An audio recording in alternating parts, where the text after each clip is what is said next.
ओम शांति। दादी दादी दिलिए गाता। आज अमृत वेले से ही हम दादी के गीत सुन रहे हैं। दादी की प्यारी सी छवि हमारे नैनों के सामने बार बार आ रही है।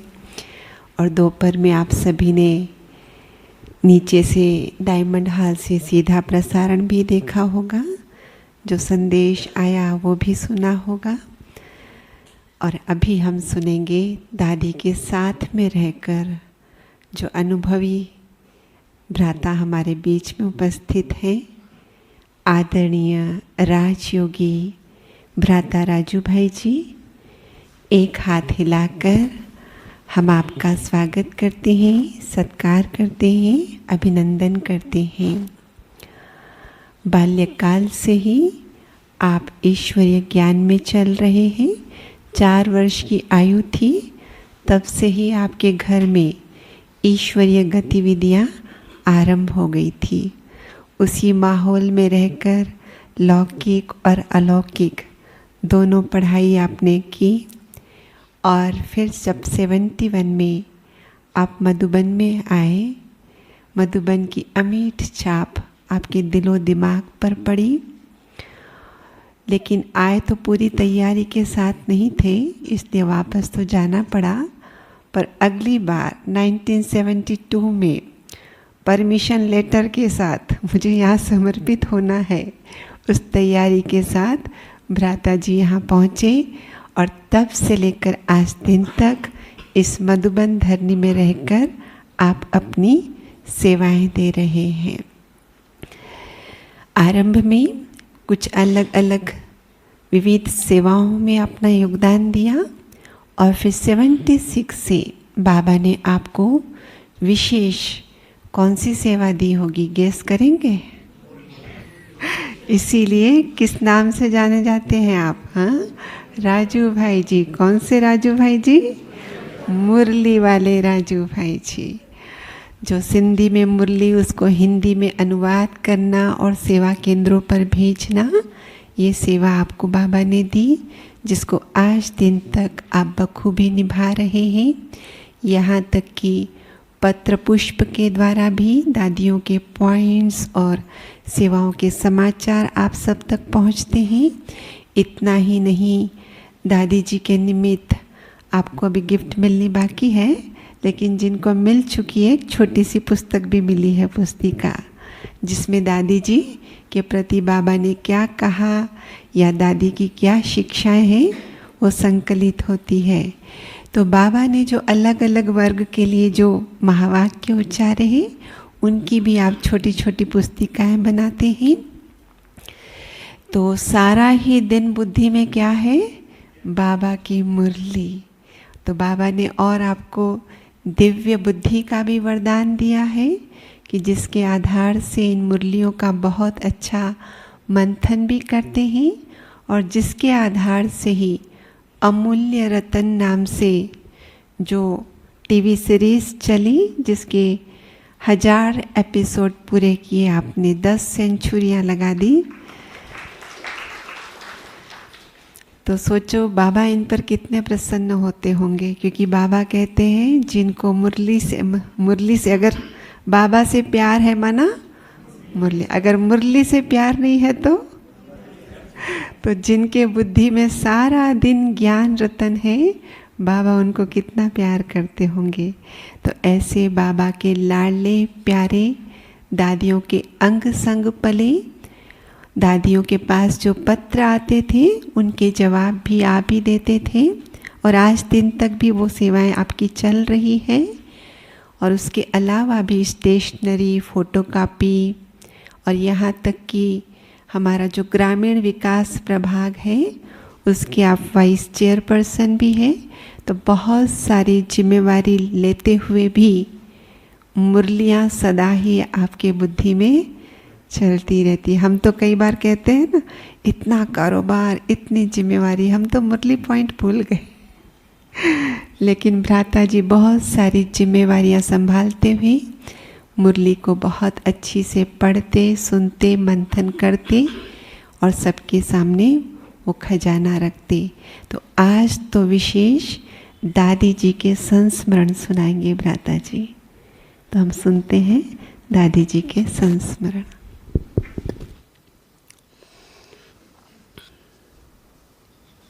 ओम शांति, ओम शांति। सबसे पहले जिन्होंने दादी जी को देखा है वो हाथ उठाओ। ये सब बहनों ने नहीं देखा? अच्छा, जिन्होंने नहीं देखा वो हाथ उठाओ। तो बहुत सारे हैं, आधे से ज़्यादा हैं। 2007 25 अगस्त का वो दिन जब दादी जी के सन्मुख में था शांतिवन में। 5 दिन पहले मैं विदेश यात्रा पर था। लंदन, अमेरिका टूर करके वापस लंदन आया था और जानकी दादी जी के साथ ही मैं बैठा था लंदन में। अचानक मधुबन से फ़ोन आया निर्भय भाई जी का,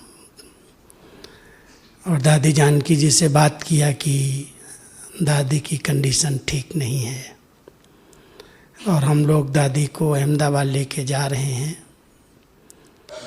तो जानकी दादी ने कहा क्या मैं आऊं? राजू भाई भी बैठा है, इसको 2 दिन के बाद यहाँ से निकलना है, तो मैं भी आ जाऊं इनके साथ। तो निर्भय भाई ने कहा दादी अभी हम प्रयास कर रहे हैं, दादी शायद ठीक हो जाएंगी, इसलिए अभी आप नहीं आओ, राजू भाई को भेज दो। तो मैंने लंदन से वहाँ से टिकट तो मेरा था, टाइम पर ही हम थे, क्योंकि दादी जी से मैं छुट्टी लेके ही गया था कि मैं 1 मास के लिए जा रहा हूँ और आप ऐसे ही ठीक रहना, क्योंकि लग रहा था कंडीशन धीरे धीरे डाउन हो रही है, शरीर में थोड़ी सूजन थी। लेकिन फिर भी दादी ने मुझे दृष्टि दी, देखा जब मैं जा रहा था विदेश। और मैं समझता हूँ 19 या 20 तारीख को मैं लंदन से वापस अहमदाबाद पहुँचा जब, तो अहमदाबाद से डॉक्टर्स ने दादी को जवाब दे दिया था कि अभी कुछ नहीं हो सकता और हम लोगों की राय है कि दादी जी को आप अपने पास ही रखो, जब तक हैं तब तक। तो दादी जी को वापस लेकर के वहाँ से अहमदाबाद से आ रहे थे और हमारी गाड़ी भी पीछे पीछे थी। तो जब हम आए तो 4-5 दिन फिर दादी जी के कमरे में ही योग चलता रहा, वहीं बैठते थे। और जिस दिन दादी जी को अव्यक्त होना था तो 8:30 बजे 9 बजे मैंने कहा कि माउंट आबू बहुत दिन से नहीं गए हैं, 1-1.5 महीना हो गया है, घर तो अपना यही है मधुबन, नीचे इतनी व्यवस्थाएं अपने लिए नहीं हैं, तो इसलिए थोड़ा सा चक्कर लगा के आते हैं सामान लेकर के। और हमने वहाँ से जो गाड़ी स्टार्ट की, बाहर निकले गेट के थोड़ा ही आगे आए थे, फ़ोन आता है कि आप वापस आ जाओ। क्या हो गया?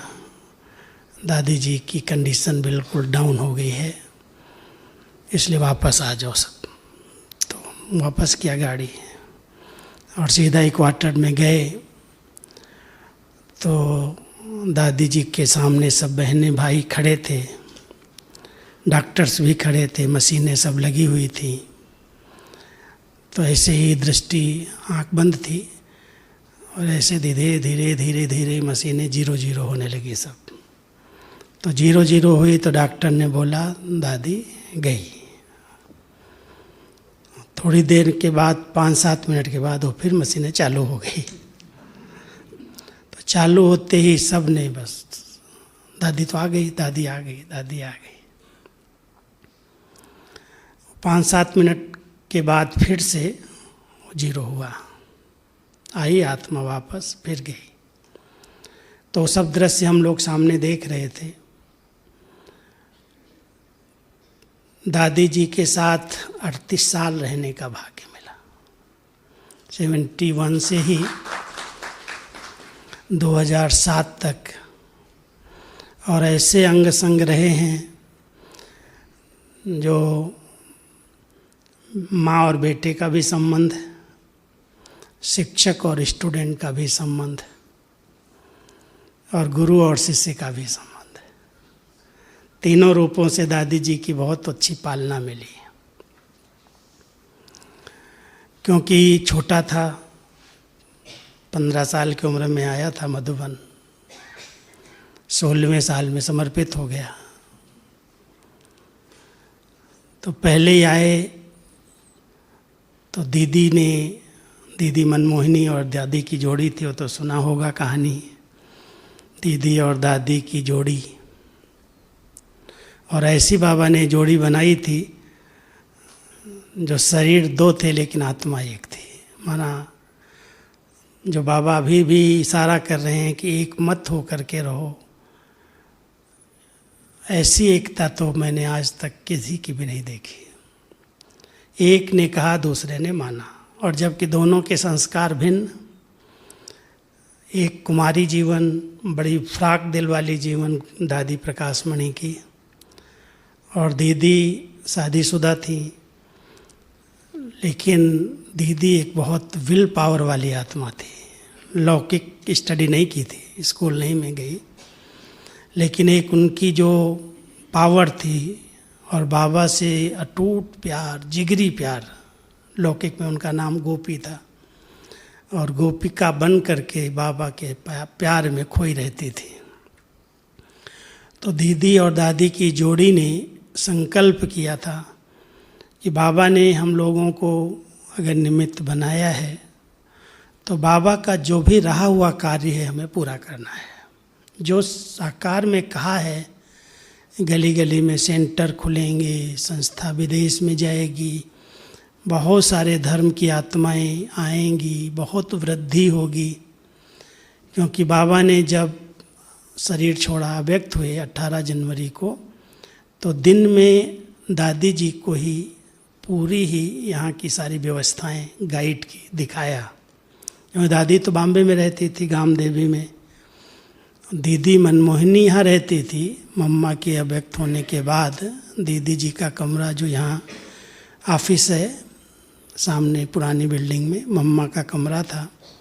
तो मम्मा के कमरे में ही दीदी 65 से मम्मा की सीट पर थी, और सारी यज्ञ की कारोबार वो संभालती थी। लेकिन बाबा को जब अव्यक्त होना था तो बाबा ने, तो पता था बाबा को कैसे यज्ञ को आगे बढ़ाना है, कैसे चलाना है। तो दीदी को भेज दिया सेवा पर 3 दिन पहले, कल कुंभ मेले की तरफ, उस साइड में जनवरी में मेले होते हैं, वहाँ भेजा। और दादी पार्टी लेके आई थी। दादी जी को कहा कि पार्टी को भेज दो और रुक जाओ आप यहाँ। दादी कहती, पहली बार ऐसे बाबा के मुख से मैंने सुना, मुझे तो बड़ी खुशी हुई कि पार्टी को भेज दो, आप रुक जाओ। नहीं तो बाबा कहता था, बच्ची 2 दिन हो गए, भरपूर हो गई, बादल भर गए, अभी जाओ, बरसों जा कर के अभी यहाँ रह के क्या करोगी। लेकिन पहली बार बाबा ने कहा तो दादी जी ने 17 तारीख को अपनी पार्टी जो लाई थी साथ में, उसको वापस भेजा और दादी रुक गई। और 18 तारीख को सवेरे जब बाबा के कमरे में वो मिलने गई तो बाबा बहुत ठंडी थी, बहुत ज़्यादा खांस रहे थे। तो दादी ने कहा, बाबा आज आपको रेस्ट करनी है, मैं हूँ आपकी जगह पर, मैं जाके मुरली सुना के आती हूँ, क्लास करा के आती हूँ। तो पहला दिन था जो बाबा अपने कमरे में ही थे, और वही हिस्ट्री हॉल बन गया था, वो जो छोटा हॉल है वही हाल था। तो दादी गई, सबको रिफ्रेश किया, मुरली सुनाई, क्लास कराया। और फिर जब वापस आई तो बाबा ने कहा, बच्ची बाबा को कुछ तकलीफ़ नहीं है, आप लोग ख्याल नहीं करो, चलो चलो चलते हैं। बच्चे ईसु दादी की ऑफिस में बैठ के सबको पत्र लिखते हैं। तो दादी के साथ ही बाबा आए उठ कर के कमरे से, और ईशु दादी के ऑफिस में बैठ करके उस दिन 40-50 पत्र थे जो 2-4 दिन से नहीं उत्तर गए थे। बाबा ने सब सुने और सबको लाल पेंसिल से जवाब दिया, लिखा। उसके बाद बाबा कहने लगे चलो बच्ची आज आपको पांडव भवन सैर कराते हैं, दिखाते हैं कहाँ क्या चल रहा है और बाबा की प्लानिंग क्या क्या है। इस हाल की भी बहुत बड़ी प्लानिंग थी बाबा की। ये जो बनाया बाद में दादी ने, ये 74 में बनाया। तो बाबा वैसे सारा चक्कर लगाते, जो मिस्त्री थे, जो मेन लोग काम करने वाले थे, वो ट्रेनिंग सेंटर का पोर्शन बन रहा था। तो बाबा ने कहा यहाँ पर ट्रेनिंग सेंटर बनाएंगे, यहाँ टीचर्स ट्रेनिंग करेंगी, कराने वालों के लिए कि यहाँ इंद्रप्रस्थ बनाएंगे, ऐसे सामने शांति स्तंभ के सामने जो बिल्डिंग बनी है उसका प्लान बाबा ने दादी को दिया कि यहाँ पर ये करेंगे, यहाँ ये होगा, यहाँ ये होगा। ऐसे करके पूरे घर का चक्कर लगवाया और बाद में भंडारे में ले गई। भंडारे में कहाँ कौन क्या क्या डिपार्टमेंट हैं, कौन संभालते हैं, कितना स्टॉक रखा है, दादी समझ नहीं पा रही थी बाबा मुझे सब क्यों बता रहे हैं एक एक चीज़ हाथ से। लेकिन बाबा ने पूरा घर उनको घुमाया, सबसे मिलाया, सबको परिचय कराया कि दादी है ये, यहाँ बॉम्बे में रहती है। उसके बाद बाबा आए, रेस्ट किया थोड़ा भोजन करके और शाम को कहने लगे कि बच्ची आज सवेरे सवेरे बाबा ने बच्चों को खुराक नहीं दी है, भोजन नहीं दिया है, इसलिए जल्दी बेल बजा दो। बेल बजती थी घंटी कि सब आ जाएं, इकट्ठे हों भाई बहनें और बाबा मुरली सुनाएंगे, क्लास करेंगे। तो सबको 8:30 बजे बुला लिया। वैसे 9 बजे लगभग क्लास होता रात्रि का। तो 8:30 बजे के पहले ही सब हाल में आ गए और बाबा गए, बहुत प्यार से आधा घंटे 45 मिनट मुरली सुनाई। और मुरली सुनाने के बाद दादी साथ ही थी, विदाई भी ली बाबा ने और साथ में बाबा दादी के साथ ही कमरे में आए, चारपाई पर बैठे, दृष्टि देते देते दादी को हाथ ऐसे दिया। तो दादी ने समझा आज बाबा को लगता है कुछ तकलीफ़ है, ठंडी लग रही है। तो दादी ने बाबा को कहा बाबा आप लेट जाओ, और ऐसे जैसे लिटाया जाता ना, ऐसे दादी ने ऐसे लिटाने की कोशिश की बाबा को, और हाथ में हाथ था और लिटाया और रजाई उड़ाने लगी और बाबा चले गए, अव्यक्त हो गए। हाथ ठंडा पड़ गया, ढीला हो गया एकदम। दादी को लगा कि कुछ गड़बड़ तो है, लेकिन ये नहीं पता चला कि बाबा अव्यक्त हो गए। तो दादी बाहर आके एक भाई को बोली कि डॉक्टर को बुला के लाओ, कुछ लगता है बाबा को तकलीफ़ है। तो यहाँ एक तदानी डॉक्टर सिंधी थे, रहते थे आबू में, वही बाबा के पर्सनल देख रेख करते थे। उनको बुलाने के लिए गए और डॉक्टर कम से कम 15-20 मिनट आधा घंटे के बाद आया। तो जब आया और देखा तो कहता सॉरी दादी, बाबा तो ही नहीं, तो शरीर छूट गया। और ऐसे कह के चुपचाप बाहर निकल के चला गया। नहीं ऐसे कैसे, अभी अभी तो दादी ने बाबा ने मुरली सुनाई, इतना अच्छा सबको रिफ्रेश किया है, इतना सब कुछ। तो दादी पहले तो हिलाती रही, बाबा को देखती रही, बाद में हिम्मत आ गई थी, बाबा की शक्ति भर थी बाबा ने हाथ में हाथ दे के। उसके बाद फिर दादी ने पूरी रात जाग करके, लाइटनिंग कॉल, क्योंकि यहाँ तो फ़ोन नहीं लगते थे, मोबाइल तो थे ही नहीं, सारी रात जिसको फ़ोन करे, जिसके पास घंटी जाए, वो कहे क्या बोल रही है, तुम कहाँ से आ गई। दादी तो यहाँ रहती नहीं थी, वो तो बॉम्बे में थी। और दादी कहे मैं मधुबन से बोल रही हूँ और बाबा ऐसे ऐसे अभी अभी अव्यक्त हुए हैं, आप आ जाओ आ जाओ आ जाओ। तो जिसको सुनाए वो सब ऐसा कैसे होगा, ऐसे कैसे होगा, कैसे नहीं होगा, ऐसे है, बाबा कहीं गया नहीं, आप आओ वापस यहाँ मधुबन आ जाओ। तो दीदी को फ़ोन किया, गुलजार दादी को फ़ोन किया, ये सब बड़े भाई बहनों को कहा, और सबको आने में तो अपना साधन चाहिए, सुविधाएं चाहिए। तो 18 तारीख को, सारी रात को छूटा था 9 बजे, 19 और 20 तारीख को लगभग सभी लोग आ गए। ठंडी बहुत थी यहाँ पर, कमरे भी इतने, मकान भी नहीं थे, लेकिन जहाँ जहाँ जिसको जगह मिली सब रहे आकर के। और 2 दिन के बाद, क्योंकि बाबा के पास दादी बार बार संदेशों को भेजती थी, जाओ कहाँ है बाबा से बात करो, बाबा से पूछो क्या करना है, कैसे हुआ, क्या है। और बाबा जब गुलजार दादी पहले पहले गई तो बाबा ने ऊपर दिखाया ड्रामा, एक ही पर्दे पर सीन थी ड्रामा। और वो आकर के वापस कहती है कि बाबा ने कहा ड्रामा, तो दादी कहती ड्रामा का ज्ञान मुझे भी है। आप बाबा को बोलो बाबा आप कहाँ हैं, आप मिलो आकर के। तो गुलजार दादी तो गई, लेकिन गुलजार दादी को दिखा के वापस भेजा। लेकिन संतरी दादी बाबा की बहुत फेवरेट संदेशी थी। तो संतरी दादी जब गई तो बाबा 5 मिनट के लिए आए, प्रवेश हुए और आके बोला कि बच्ची जैसे पुराना शरीर छूटता है तो पुराना शरीर बाबा ने छोड़ा है, कमरा चेंज किया है, कहीं गए नहीं है, कमरा चेंज किया, ड्रेस चेंज की, बच्चों के साथ ही हैं, लेकिन जैसे पुराने शरीर का संस्कार होता है ऐसे करो। डायरेक्शन दिया बाबा ने सारे। उसके बाद तो सब आ गए थे, बड़े भाई बहने सब यहीं पर आ गए।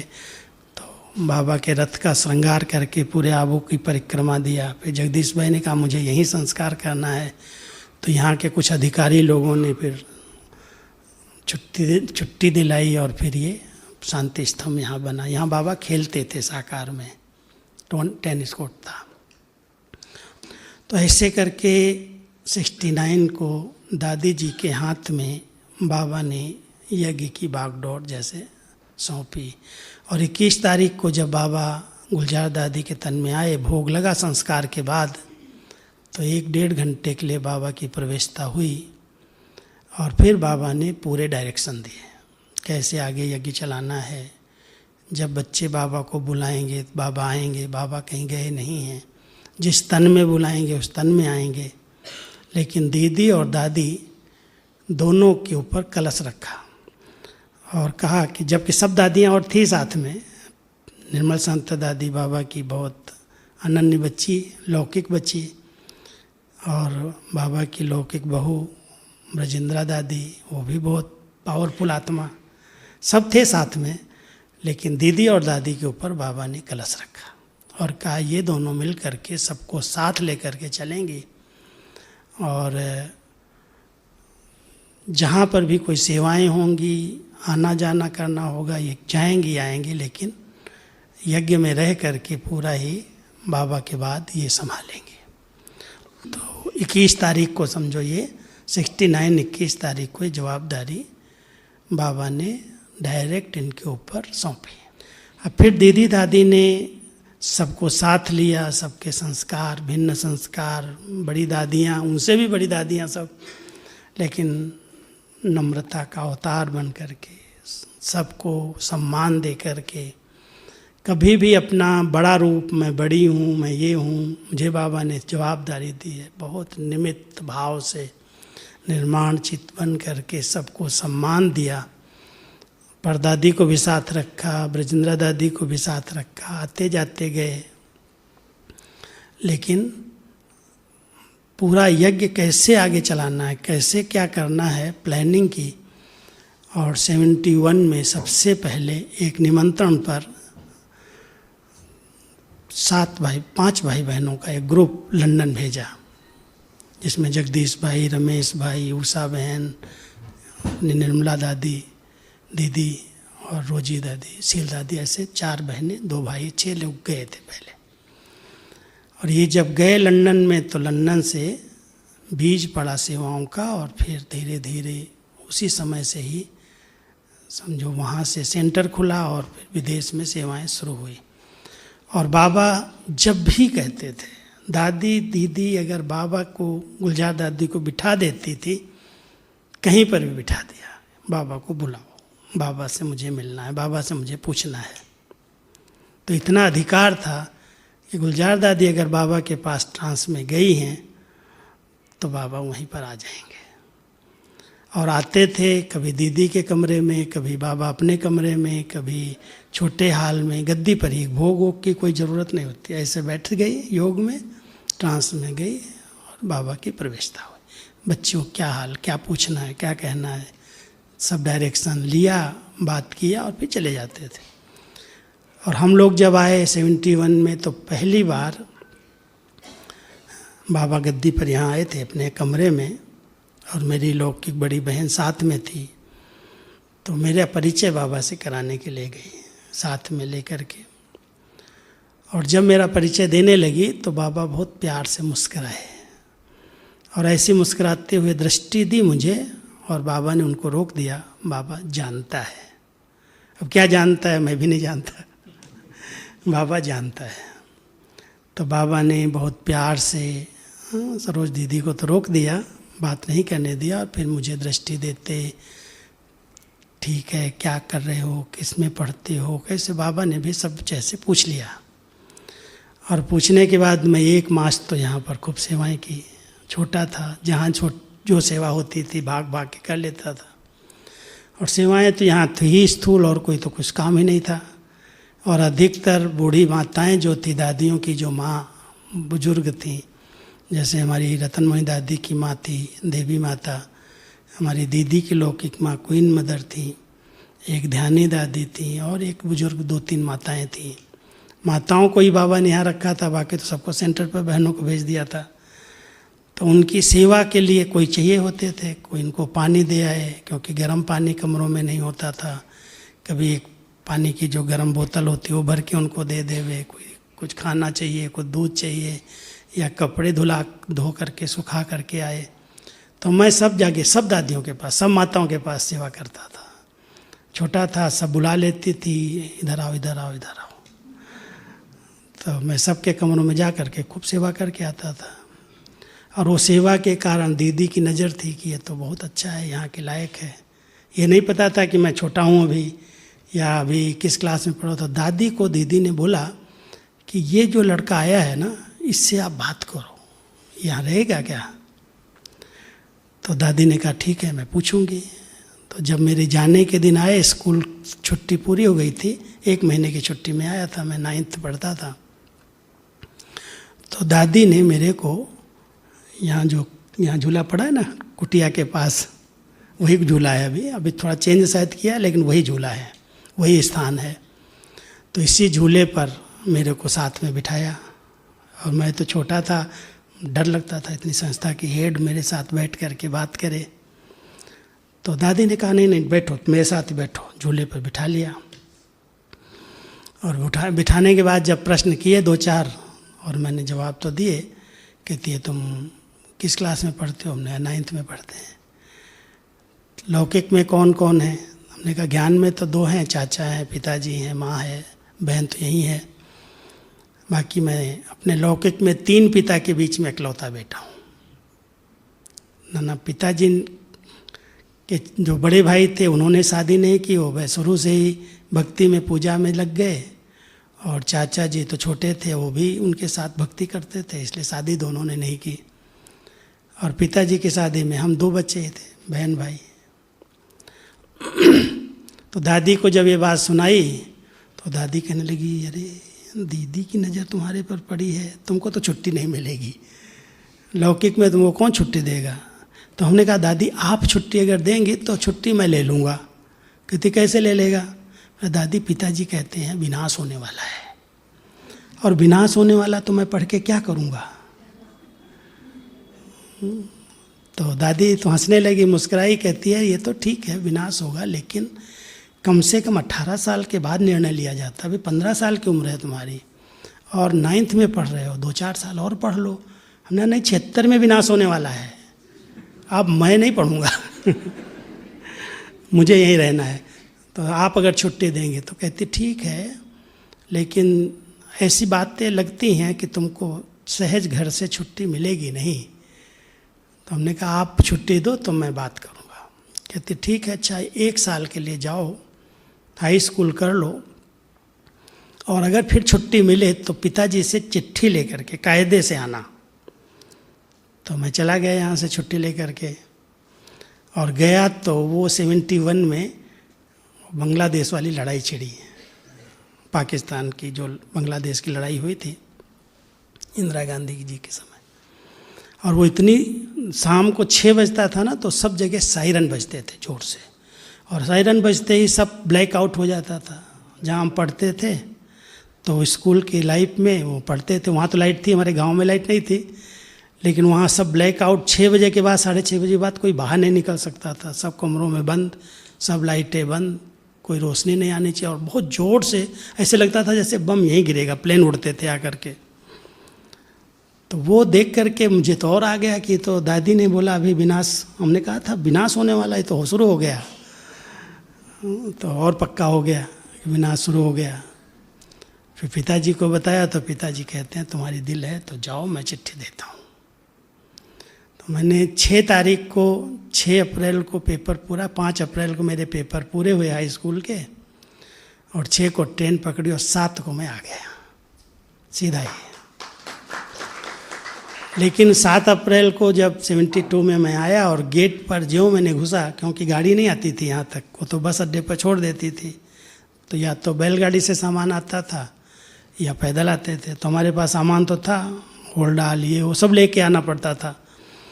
तो दादी वहीं गेट पर मिल गई, चक्कर लगा रही थी पैदल, दोपहर का समय था, और मेरे को देख के पहचान लिया। कहती अच्छा तुम आ गया क्या, तुमको छुट्टी मिली, चिट्ठी दिखाओ।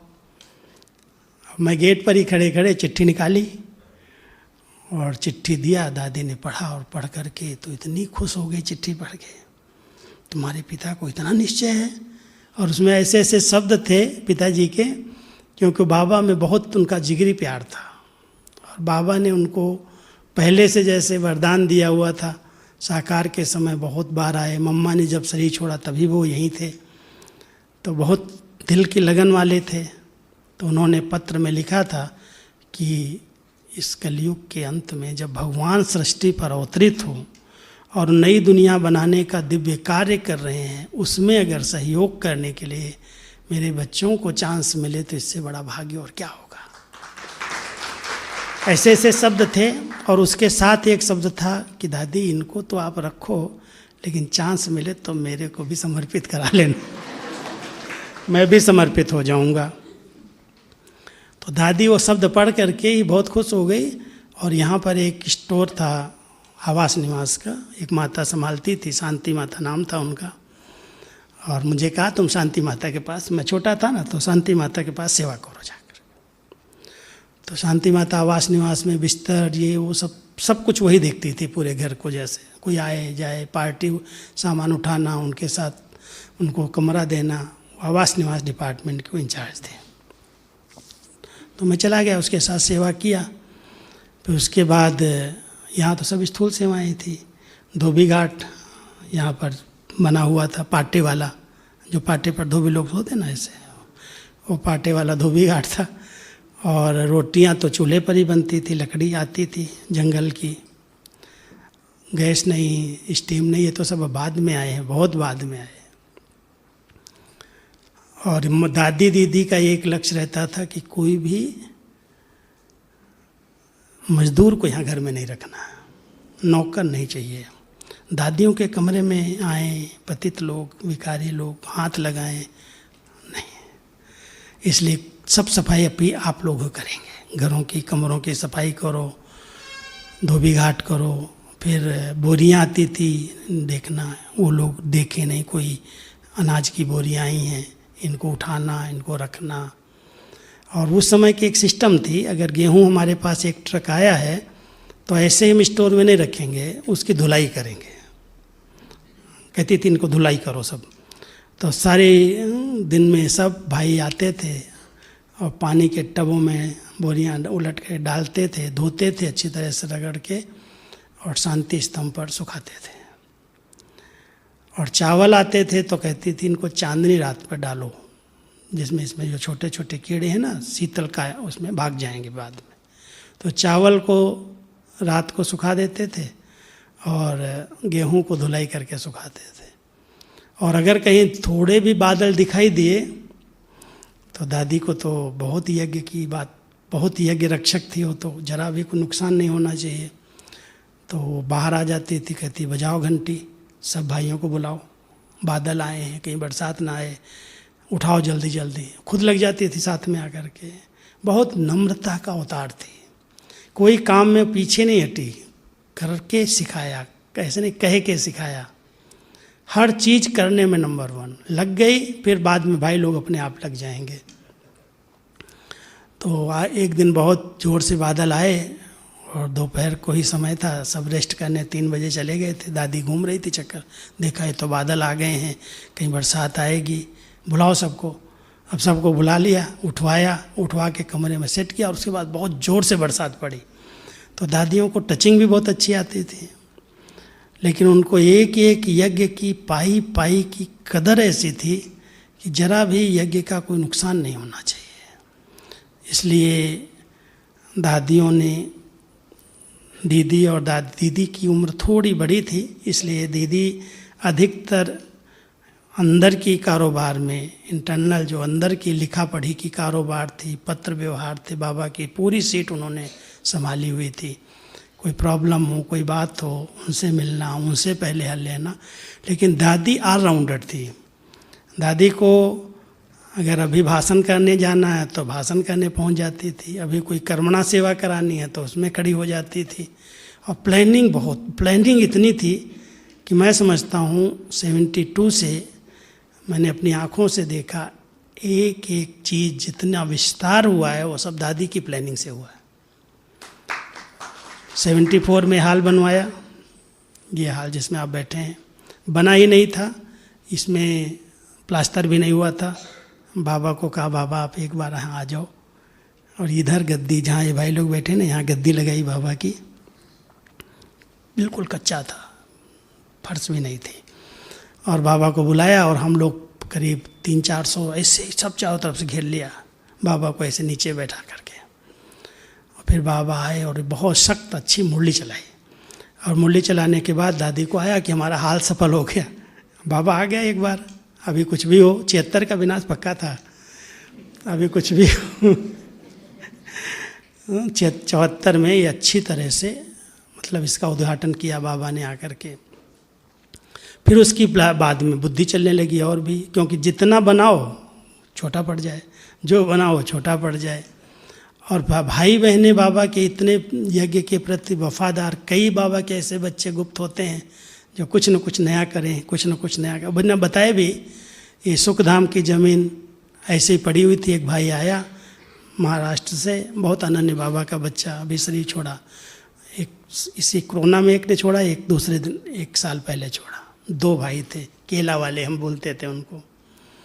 और इतने बाबा के गुप्त बच्चे, कहता है मैं कुछ पढ़ाई नहीं किया है, लेकिन केले का भाव मैं ही बनाता हूँ और रोज़ 1 लाख रुपया कमाता हूँ।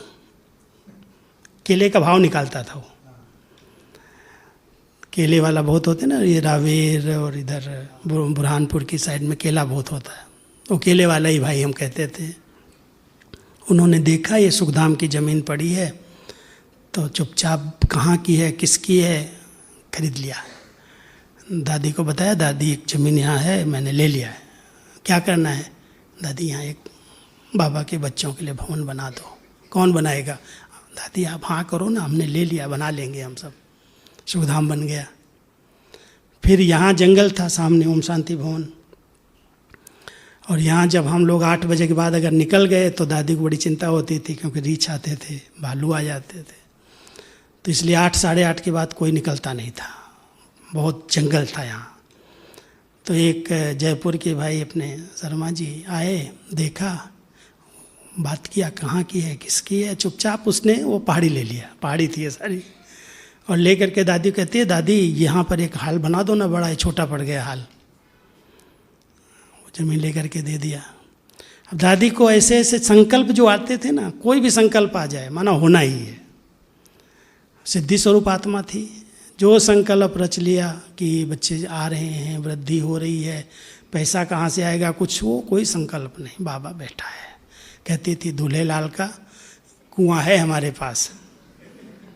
दूल्हे लाल का कुआं देखा आप लोगों ने? रंजन भाई देखा? राजन भाई नहीं देखा है? देख लेना, एक दूल्हे लाल का कुआं है यहाँ। बाबा से भी कोई पूछता था ना, बाबा इतना सब खर्चा कैसे चलता है?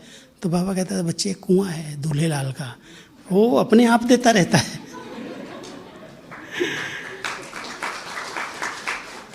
अरे जिसके इतने बच्चे कमाने वाले हैं उसके माँ बाप से कोई पूछा जाता है पैसा कहाँ से आता है? जिसके इतने सब बच्चे कमा रहे हैं, बाबा ने थोड़ी किसी को छुड़ाया कोई बिजनेस करने से, नौकरी करने से। तो दादी भी बड़ी मस्त रहती थी। ओम शांति भवन की ज़मीन मिली, बोला बनाना है। और यहाँ की गवर्नमेंट इतनी वो थी, बिल्कुल पहाड़ी नहीं तोड़नी है, नोटिस पर नोटिस, ठीक है नहीं तोड़ेंगे। 3 मंजिल बना दिया एक तरफ से, पहाड़ी थी ना, जितना तोड़ा ऊपर नोटिस आई, रोक दिया। एक ताज जैसा बहुत सुंदर भवन बन गया। लेकिन पैसा नहीं है, इंजीनियर नहीं है, कोई ज़रूरत नहीं है, मधुबन वाले बैठे हैं, सब करेंगे। डेली हम लोगों की रूटीन में शाम को 4 बजे चलो चाय वहीं जाएगी, चाल पर चाय जाएगी, सब चाय यहीं पिएंगे, पकौड़ा बनवा दो। दादी पहुंच गई हैं और उठाओ पत्थर, इधर से इधर, इधर से इधर, एक तोड़ रहा है वो दूसरा उठा रहा है, और वही पत्थर ईंटों चुनाई हो रही है। आप समझ सकते हो 82 में नवंबर दिसंबर में हाल की दीवार एक नहीं बनी थी, और फरवरी की डेट अनाउंस कर दिया कि फरवरी में इसका उद्घाटन होगा 83 में। अब 2 मास के अंदर इतना बड़ा हाल बन जाएगा 3000 सीट का, न कैंची बनी है, न छत है, दीवार बाकी है। लेकिन दादी जी का जो उमंग उत्साह था, बाबा बैठा है, हमने तो डेट दे दिया। और वहाँ से रॉबर्ट मुलर जो असिस्टेंट सेक्रेटरी जनरल था यूनाइटेड नेशन का, उसने कहा मैं आऊँगा उद्घाटन करने।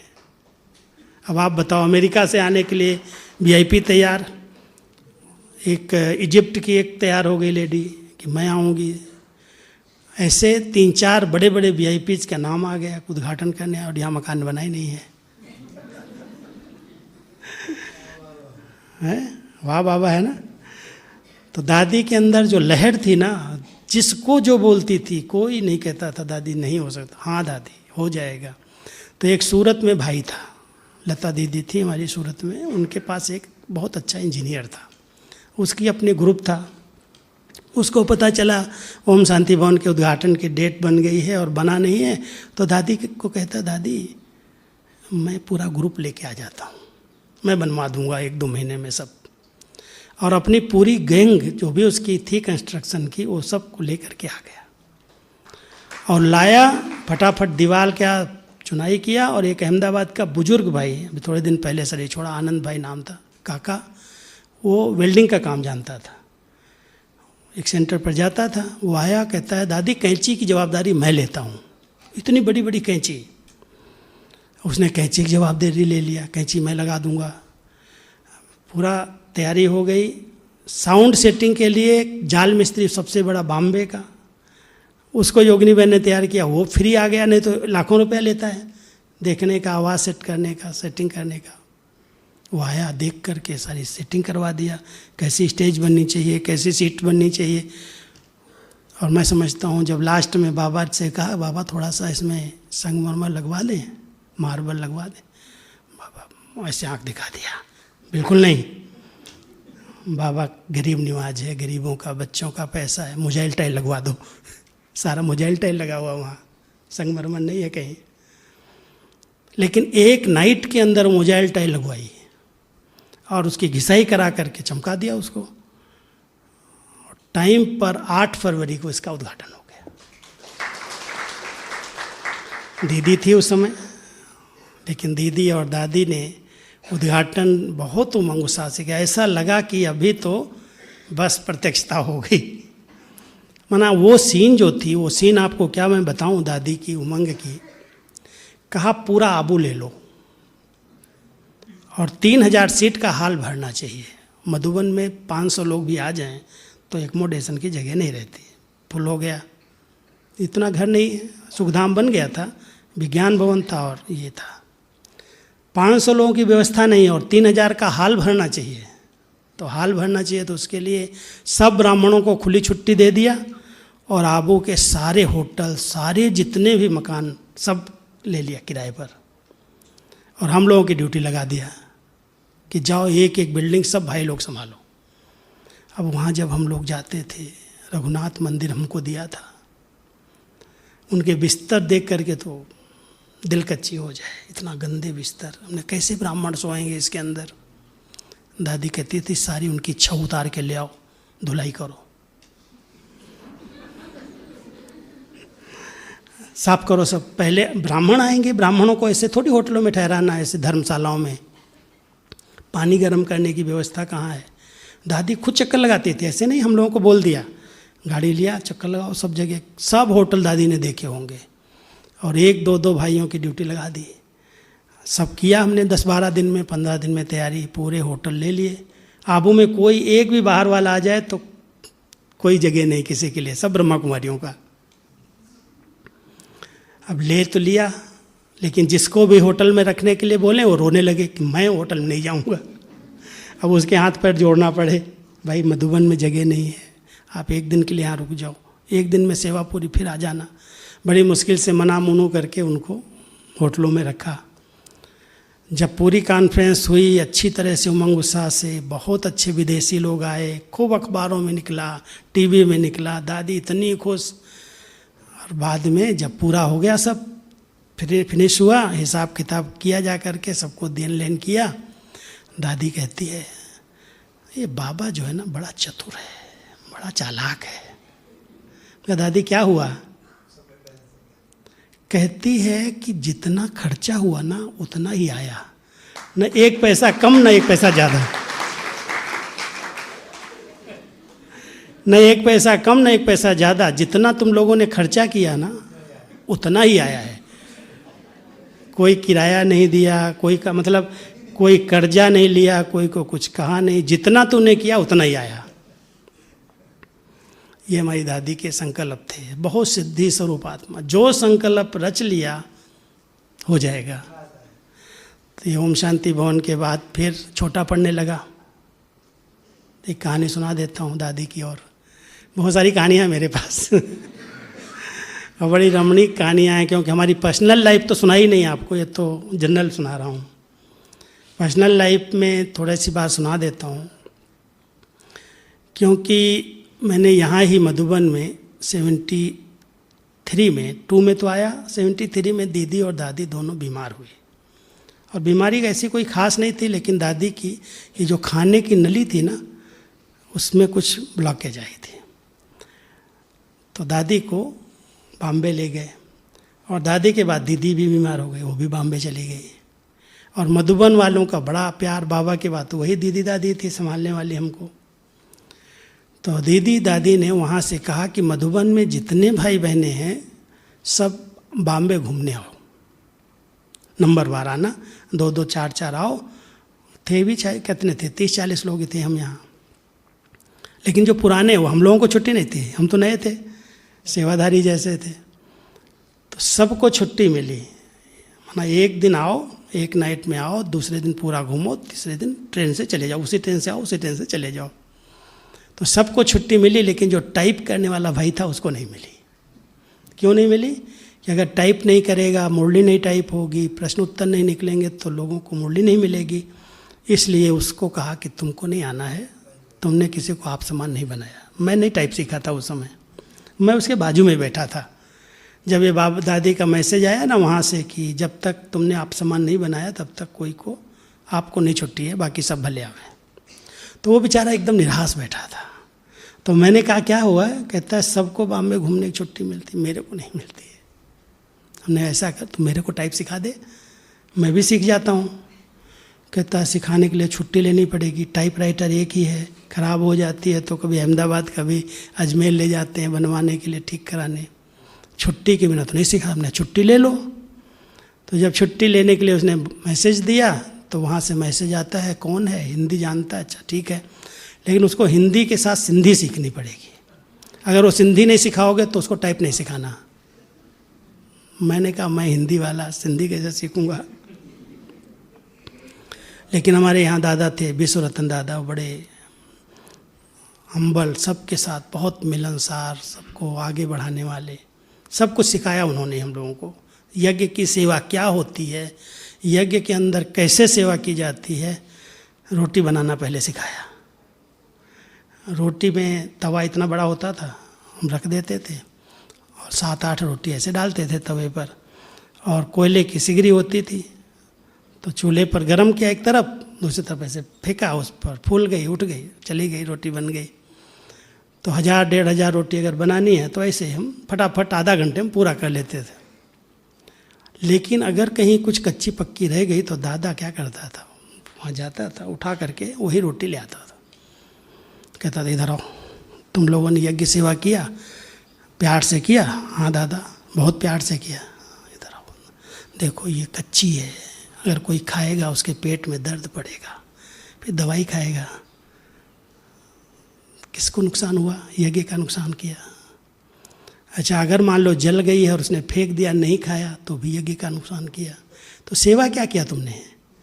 नुकसान ही नुकसान कर रहे हो, इसलिए ऐसे तो अच्छा न करो, मैं कर लूँगा। दादा खुद लग जाता था करके, तो ऐसे सिखाता था। एक छोटी छोटी बात, माना यज्ञ की कोई भी चीज़ की कदर होनी चाहिए, नुकसान नहीं होना चाहिए। बेगर बहुत इकोनॉमी थी, बहुत इकोनॉमी थी। इकोनॉमी ऐसी थी जो हम लोग 1 रुपया भी अपने पास नहीं रख सकते थे, 1 भी पैसा नहीं किसी के हाथ में। और अगर ये बाल काटने जाना हो ना बाहर, तो 12 आना होते थे, उस समय 8 आना या 12 आना। ईशु दादी कहती थी अभी थोड़ी बड़े हुए, थोड़ा और बड़े होने दो।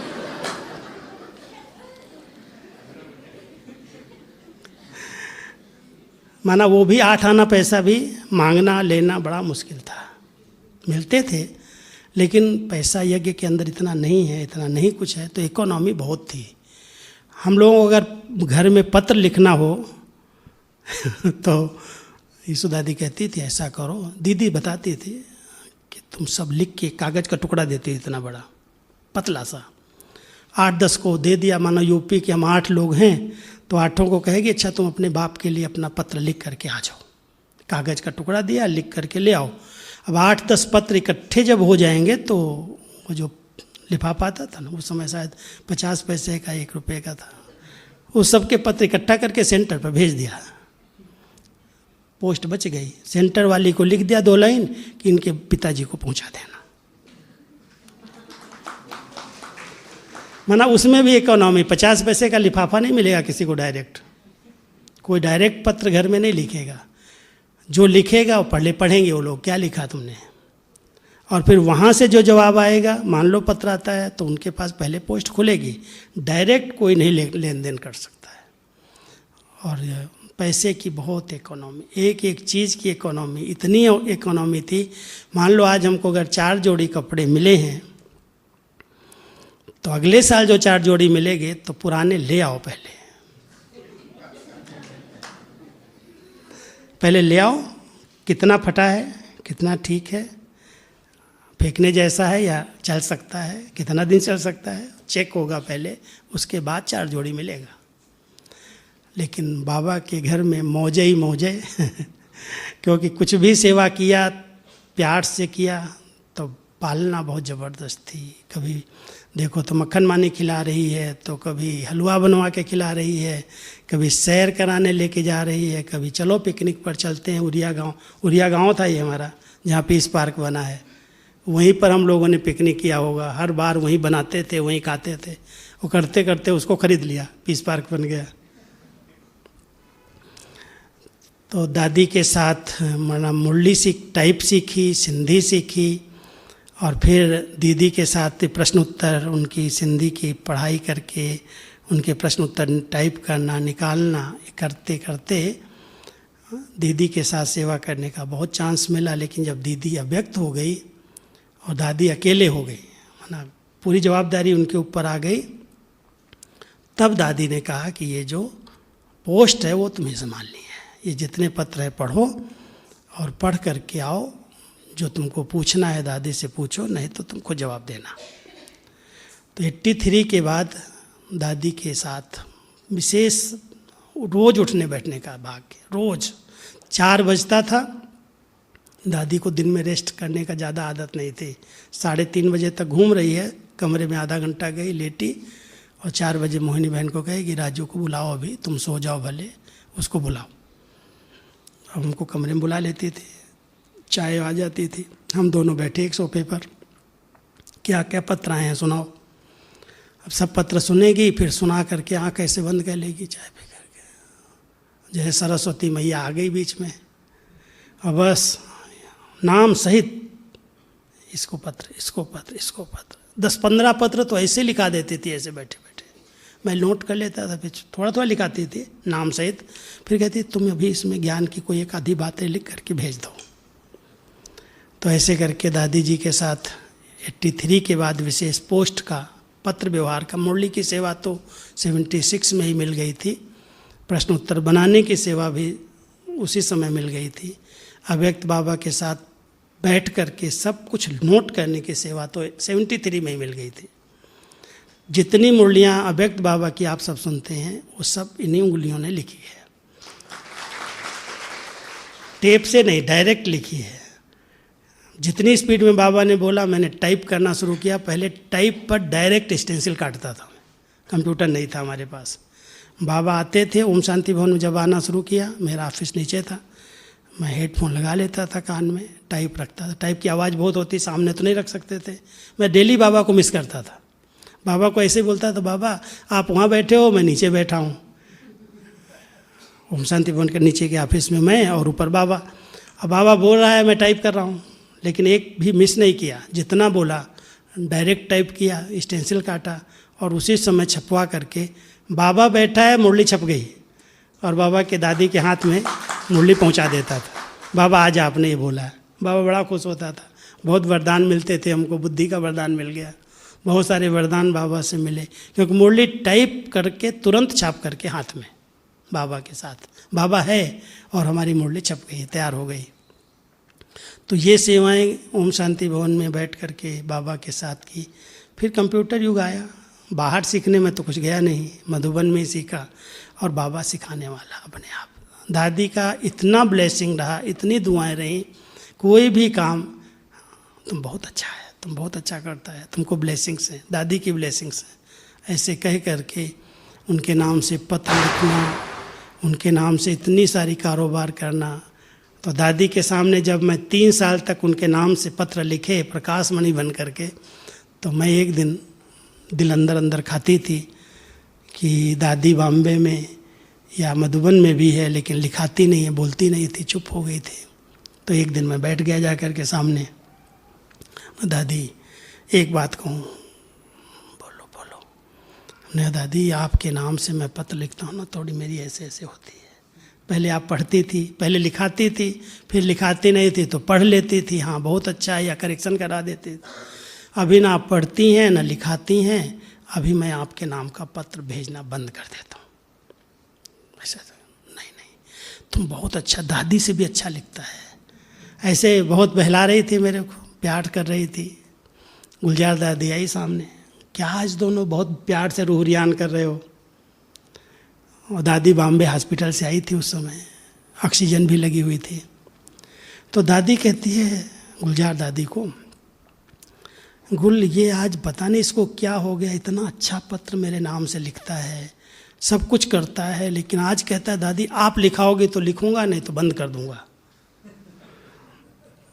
तो दादी कहती है गुलजार दादी, दादी आपको लिखाना तो चाहिए। लेकिन बड़ी दादी कभी गुलजार दादी की बात को कट नहीं करती थी, इतना उनका रिस्पेक्ट था। और गुलजार दादी ने बोल दिया कि दादी आपको लिखाना तो चाहिए। चुप हो गए एकदम, कहती अच्छा लिख भाई। अब गुलजार दादी इधर बैठ गई, मैं इधर बैठा हूँ, दादी लेटी हुई, लेट के थोड़ा ऐसे उठा देते हैं ना बिस्तर को पीछे से, लिख। अब मेरे को पहली लाइन लिखाई कि लिखो दादी 100% ओके है। ये शब्द मैं नहीं लिखूंगा, सीधा ही बोला मैं नहीं लिखूंगा। कि क्यों नहीं लिखेगा? दादी कैसे वो लिखूं मैं, आप 100% ओके है। सब कहेंगे राजू भाई अपने मन से लिखता है, दादी हॉस्पिटल से आई है, ऑक्सीजन लगी है, उठती नहीं है, और ओके 100% कैसे है? तो दादी इतना नशे से बोली मुझे क्या हुआ है, कुछ नहीं हुआ है, ये तो डॉक्टरों का कुछ चक्कर है, और ये 19-20 तो होता है ना। अरे इतनी बाबा की दुआएं हैं, सबका प्यार है, कहीं दादी को दर्द है क्या, कोई तकलीफ है क्या? इतना बोल करके फिर कहते लिखो दादी 100% ओके है।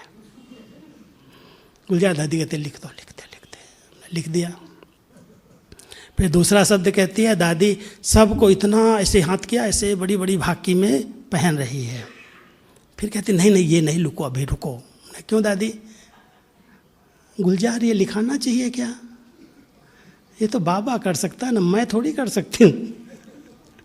तो दादी कहती बाबा की जगह पर तो आप हैं ना, आप नहीं लिखे, बाकी नहीं पहनेंगे तो कौन पहनेगा, आपको ही तो करना है।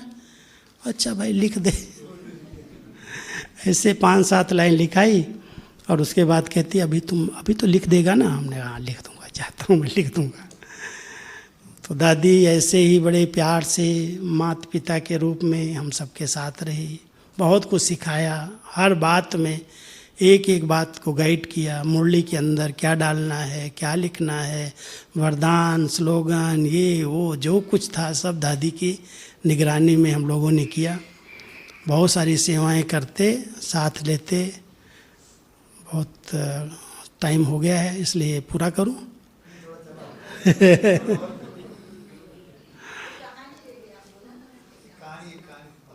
कहानी रह गई ज्ञान सरोवर की, वो सुनाना था लेकिन हम अपनी तरफ मुड़ गए। क्या हुआ, एक यहाँ पर सन्यासी थे महात्मा जी, गौमुख के सन्यासी थे। गौमुख नीचे वशिष्ठ आश्रम है, 700 सीढ़ी के नीचे है, लेकिन ऊपर जो सन्यासी था वो बाबा को बहुत मानता था। और दादी, जब बाबा व्यक्त हुए उसके बाद भी दादी से बहुत अच्छा कनेक्शन रखता था। जब भी कुछ उसको होता था दादी को फ़ोन करता था। और दादी के अंदर ये सन्यासियों के प्रति बहुत प्यार था, बहुत भावना थी। यहाँ पर करीब मैं समझता हूँ 40-50 गुफाएं हैं आबू में, अलग अलग कोने कोने में बनी हैं। एक बार तो दादी ने कहा मधुबन वालों को, हम लोगों को, तुम सब सन्यासियों को निमंत्रण दे के आओ, सबको बुलाओ, दादी ब्रह्मा भोजन कराएगी। सबकी ड्यूटी लगा दी। और मेरी ड्यूटी जो लगी ना, इधर 2 गुफाएं हैं। एक दिलवाड़ा के ऊपर नज़दीक में आती है ज्ञान गुफा, और बहुत ऊपर चोटी पर अग्नि गुफा है, वहाँ एक सन्यासी रहता है। तो हमको 4 भाइयों को ड्यूटी दिया दादी ने कि तुम लोग इस साइड में जाओ, तुम लोग, ऐसे बांट दिया अलग अलग एरिया मधुबन वालों को। तो हम लोग गए। तो ये ज्ञान गुफा वाला तो बहुत भावना वाला था, गुजराती था। उसकी माता उसके साथ एक थी, वो भी बहुत भावना वाली। वो कहती है तुम लोग तो सवेरे सवेरे आए थे ना, निमंत्रण दे के गए थे। हमने माता जी मैं पहली बार आया हूँ। कहती नहीं, 4 लोग सवेरे सवेरे आए थे सफ़ेद ड्रेस में, वो निमंत्रण दे के गए थे। तो हमने कहा माता जी भूल के होगे, कोई दूसरा होगा। कहती नहीं आप लोग ही आए थे। तो वो बाबा ने मनसा सेवा कराई थी। दादी ने कहा था अमृत वेले जिसके पास जाना उसके पास पहले सूक्ष्म में पहुंचना, माना सूक्ष्म सेवा करना, फिर जाना, नहीं तो ये लोग जवाब ठीक नहीं देते हैं। तो उसको अनुभव हुआ होगा। तो हमको भी लगा कि भाई ऐसी सेवा हम लोगों ने की। सुबह सुबह योग करके उनके पास गए थे। फिर जब अग्नि गुफा में गए, ऊपर बहुत ऊंचे पर थी और बिल्कुल अंदर जंगल में, कब कितने सालों से वो नीचे नहीं उतरा है। तो कहता है मैंने सुना है ना ब्रह्मा कुमारियाँ ना सन्यासियों को उल्टा लटका देती हैं। और दादी आपकी क्यों मुझे बुला रही है, क्या हमको कुछ सज़ा मिलनी है क्या? नहीं महात्मा जी आपने गलत सुना है। कहते हमारे भगत लोग आते हैं ना तो पता नहीं आपके आश्रम के लिए बहुत कुछ बोल के जाते हैं। कोई बात नहीं, सुनी सुनाई है ना, आप एक बार आके देखो। दादी बहुत प्यार से आपको ब्रह्मा भोजन यज्ञ का ब्रह्मा भोजन कराएगी, सौगात देगी, और बहुत प्यार से याद किया। कहता सच्ची बोल रहे हो आप लोग? अच्छा मैं आता हूँ। तो कई सालों के बाद वो नीचे उतरा, आया। यहाँ करीब 50-60 सन्यासियों को इकट्ठा किया था, ब्रह्मा भोजन हुआ। फिर दादी ने सबको कंबल दिए, बड़े बड़े फ्रूट के टोकरे दिए, सबको बहुत प्यार से पालना दिया। इतने खुश होके गए जो बात मत पूछो। अब वो जो सन्यासी था ना, उसको एक बार कुछ हर्निया का या कोई बहुत पेन पड़ा, दर्द हुआ, और उसने दादी को फ़ोन कर दिया, दादी मुझे बहुत तकलीफ़ है, मुझे कुछ डॉक्टर भेजो, मुझे कुछ करा दो इलाज। तो दादी ने यहाँ पर डॉक्टर को भेजा, कहा जाओ उसको देखो क्या है। तो उसको वो डॉक्टर ने, बनारसी भाई थे, वो ले गए अहमदाबाद। सन्यासी को अहमदाबाद ले गए तो उसको डर लगता था क्योंकि उम्र बड़ी थी, 108-9 साल के बाद शरीर छोड़ा उसने। तो उस समय भी मैं समझता हूँ 100 के लगभग उम्र होगी। तो बनारसी भाई जब ले गए तो डरता था कि ऑपरेशन नहीं कराना है। लेकिन जब वो हॉस्पिटल में गया तो उसको ब्रह्मा बाबा का साक्षात्कार हुआ।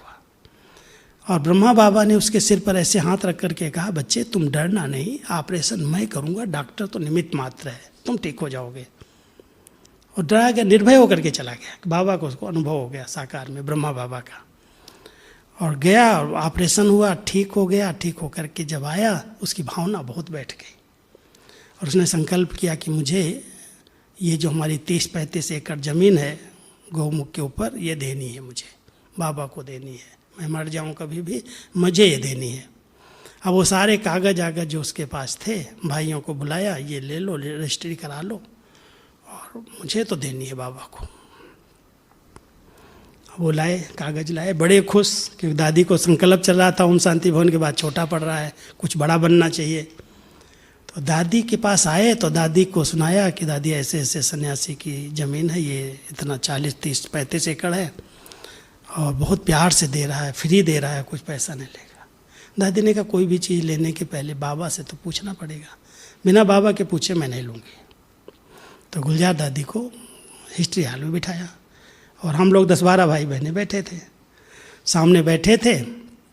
बाबा आए, बाबा ने थोड़ी देर दृष्टि दी और फिर बोलते, बच्चे ये जो कागज़ है ना, ये कल सवेरे वापस कर देना, बाबा को सन्यासी की ज़मीन नहीं चाहिए। तो सबने अपना अपना तर्क देना शुरू किया। भाई लोग थे, बाबा आपने तो अनुभव कराया, उसको साक्षात्कार कराया है, आपके कारण तो दे रहा है, भावना से दे रहा है। बच्चे, बाप कहता है मुझे सन्यासी की ज़मीन नहीं चाहिए। 1 बार, 2 बार, 3 बार। दादी चुप, कुछ नहीं बोले दादी। बाबा ने एकदम कहा अभी कल ही वापस करके आना, परसों भी नहीं, कल ही वापस करके आना। भाई लोग चुप हो गए, चले गए लेकर के कागज। उसको जब दिया तो कहे, ऐसे आप लोग डर गए क्या? डरते क्यों? क्योंकि सबको मालूम है कि ये सारे जितने गुफाएं हैं ना, ये रघुनाथ मंदिर का ट्रस्ट है। ट्रस्ट के बिना कोई ज़मीन इधर उधर नहीं दे सकता है, और ट्रस्ट के अंदर ही वो सब आती हैं गुफाएं जितनी हैं। तो जब उसको वापस किया तो वो बड़ा लगे उसको, बड़ा कि ऐसा नहीं डरो, मेरे पास बंदूक है, मैं ये कर लूँगा, मैं वो कर लूँगा। तो बोला नहीं बाबा, दादी का विचार नहीं है, इसलिए हम नहीं लेंगे। उसके बाद उन लोगों को थोड़ी भुनक पड़ गई होगी, दे रहा है सबको, तो वो सब इकट्ठे हो गए सन्यासी मारपीट करने के लिए। लेकिन वो तो ज़मीन तो लिया नहीं था, कागज़ सारे वापस कर दिया, तो क्या करेंगे, चुप हो गए। जब वो सब चुप हो गए, बाबा की नज़र में तो ज़मीन थी। तो एक दिन ओम शांति भवन में बाबा आए थे, सुबह 6 बजा था, और 6 बजे एक बार तो बाबा ने ऐसे दृष्टि देते देते आंख बंद कर ली, वापस जाने लगे, फिर आ गए और आके दादी की तरफ देखा और दादी का इधर आओ, ऐसे बुला लिया अपने बाजू में।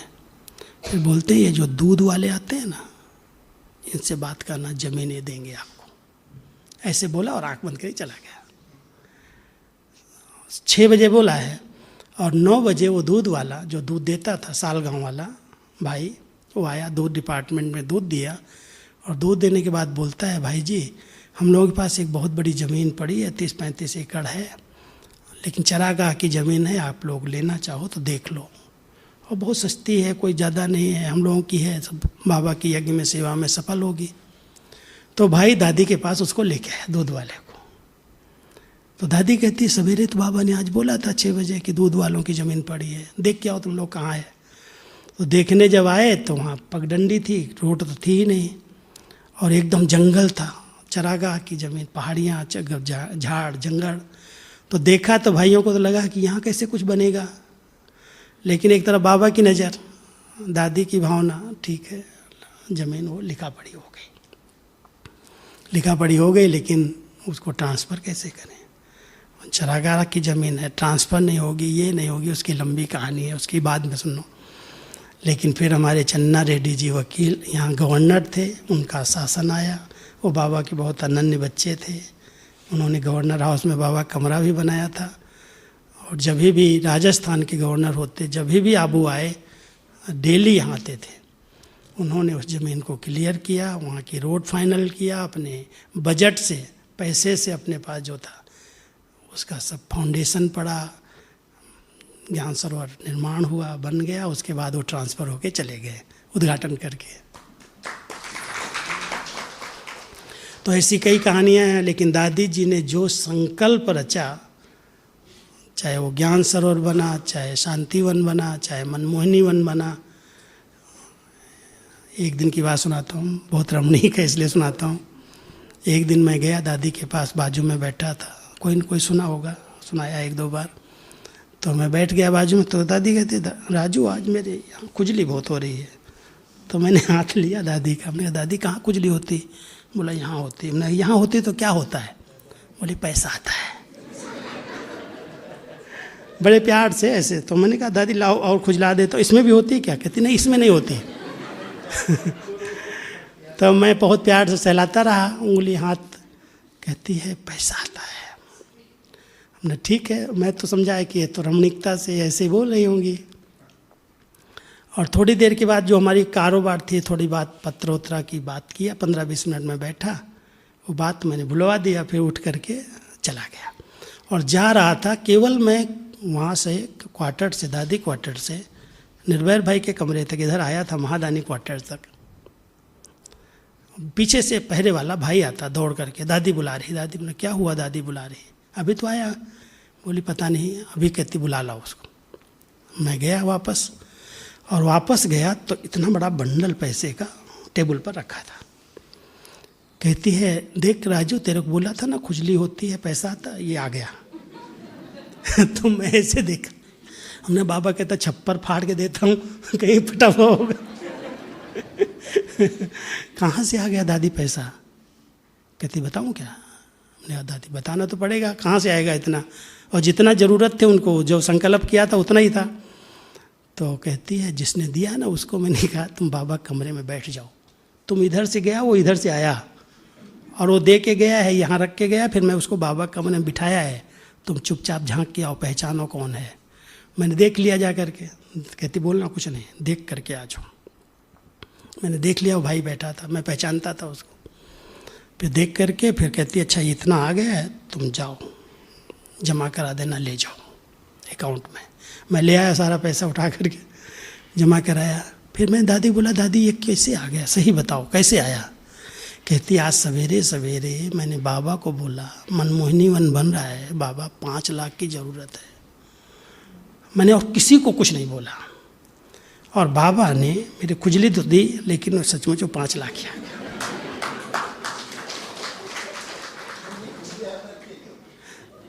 मना इतना शुभ संकल्प था, मैंने बाबा को बोला और किसी को नहीं बोला। फिर कहती तुम उस भाई से पूछना तुमने क्यों दिया। फिर मैं उस भाई को मिला के अलग से, हमने कहा भाई तुमने आज दादी को 15 मिनट के अंतर में, मैं निकला हूँ, दादी ने मेरे से बात किया है, और 15-20 मिनट तुम आए और इतना सा पैसा कैसे दिया, कहाँ से दिया? तो बताने लगा। कहता सुबह सुबह मेरी ज़मीन यहाँ पड़ी थी आबू में, सुबह मेरा संकल्प आया क्या करूँगा मैं यहाँ पर, इसको बेच दूँ। तो बेचा तो मैंने बहुत दिन से सौदा किया था, लेकिन आज ही कोई ने पैसा मुझे दिया, और मैंने कहा मैं पैसा लेके क्या करूँगा, मैंने दादी के हाथ में दे दिया। उधर बेच करके दादी के हाथ में पैसा दिया, और दादी का काम अपना जो था पूरा करा दिया। ये बाबा कैसे कराता है, कैसे यज्ञ चलाता है, करण करावनहार, उसकी छत्र छाया के नीचे हम सब पढ़ रहे हैं। अभी लोग कहते हैं दादियाँ चली गई, गुलजार दादी चली गई, जानकी दादी, अभी कैसे चलेगा? अरे जिसका यज्ञ है वो तो कहीं नहीं जाएगा।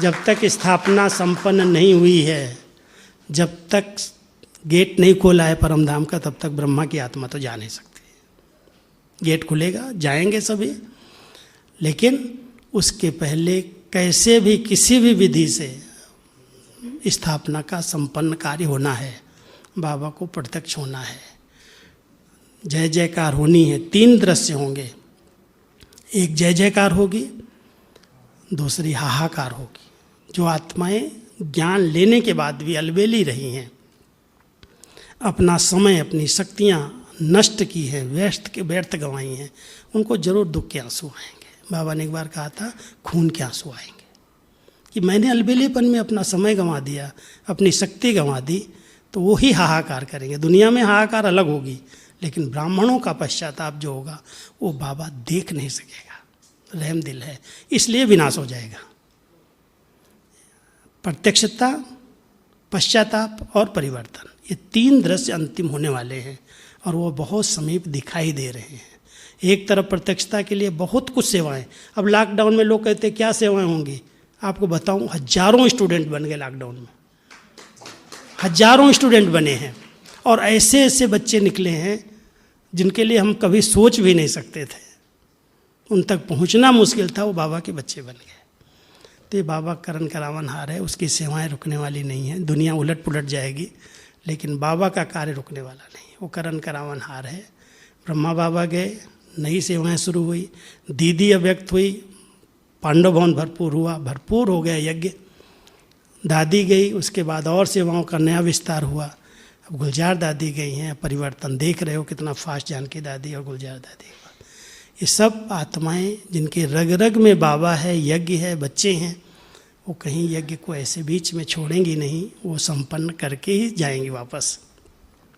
इसलिए शरीर भले गए हैं लेकिन आत्माएं सब अपनी सेवा पर उपस्थित हैं, भिन्न रूप से हैं और अपना साक्षात्कार कराएंगी, प्रत्यक्षता होगी, परिवर्तन होगा। ठीक है, चलो अभी 10 मिनट तो योग कर लो। ओम शांति।